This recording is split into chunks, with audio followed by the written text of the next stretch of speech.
How to sell on Wix 2022. This is what we're going to talk about today in this video. Make sure to subscribe to the channel. This really helps a lot. So without any further ado, let's move into the video. So first of all, what you're going to do, you're going to go to add elements option, and over down in the stores option you are going to click on store, and then you have to select the store widget that you're going to select. Let's say I am going for the grid one, and then I have to drag it over and paste it over here.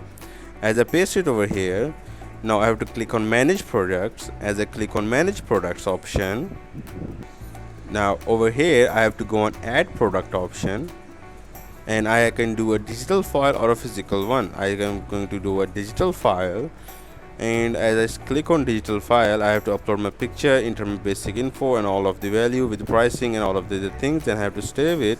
As I save it, then I have to write all the things and upload my picture. I'm not gonna save it, I'm just gonna cancel it over here and discard changes, because I am not going to sell anything on my website. Now as I do these changes, then I will be able to sell this product on my website through the price I have put it over here and through the product that I have listed. This is all from the video. Make sure to subscribe to the channel. If you have any question, put it down in the comment section. Also don't forget to hit the like button. Thank you.